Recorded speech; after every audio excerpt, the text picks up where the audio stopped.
कर्नाटक में हिजाब तनाज़े पर घमासान जारी है। हिजाब तनाज़े को देखते हुए रियासती हुकूमत ने अब तुमकुर में भी दफा 144 नाफिज करने का ऐलान किया है। आज कॉलेजेस के दोबारा खोले जाने पर एहतियात के तौर पर यह कदम उठाया गया। इंतजामिया की कोशिश है कि तालीमी इदारों के आसपास किसी भी तरह के तशद्दुद को रोका जाए। कर्नाटक में अब तक कुल 9 जिला में दफा 144 लगाई जा चुकी है।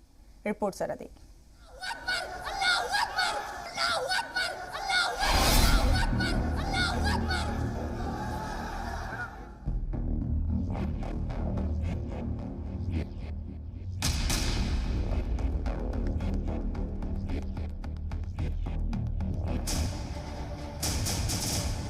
आज से 11वीं और 12वीं के स्कूल और कॉलेज खुल गए हैं।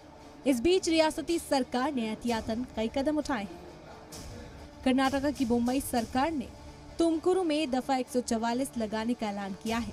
इंतजामिया की कोशिश है कि तालीमी इदारों के आसपास इसी तरह की तशद्दुद को रोका जाए। रियासत में अब तक कुल 9 जिलों में दफा 144 लगाई जा चुकी है। ये ऑर्डर सभी तालीमी इदारों से 200 मीटर की दूरी पर लागू रहेगा।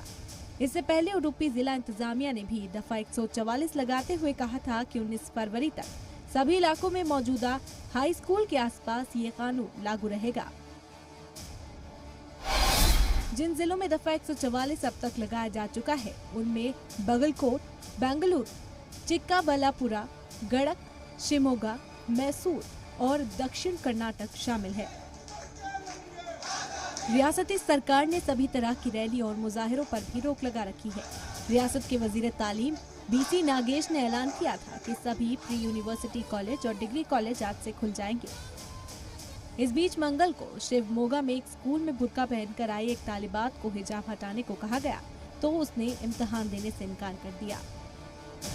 हम न जाने का नको करके नहीं हिजाब नहीं डाल रहे। कोर्ट का आदेश है ना। हमें नहीं डालते होता है। नहीं डालते हिजाब। कर्नाटका में हिजाब को लेकर मुस्लिम तालिबात की वालिदा भी है जो कह रही है कि उससे समझा जा सकता है कि ये हिजाब की हिमायत में पूरी तरह से है। हम लोग एजुकेशन किए, कुछ भी प्रॉब्लम नहीं था उन लोगों को। हिजाब डाल के ही हम लोग एजुकेशन किए हैं, लेकिन हमारे बच्चों को हिजाब से क्यों रोक रहे हैं? अभी यही स्कूल में पढ़े हैं। हाँ, यही स्कूल पढ़ी हूँ मैं। हिजाब तनाज़े के चलते स्कूलों ने भी सिक्योरिटी के इंतजाम मजबूत कर लिए हैं। The government girls PU college, जहां से ये सारा तनाज़ा खड़ा हुआ था, वहां अब सीसीटीवी से निगरानी की जा रही है। साफ है कि हिजाब तनाज़ा फिलहाल थमता नहीं दिख रहा है। ब्यूरो रिपोर्ट, जी मीडिया।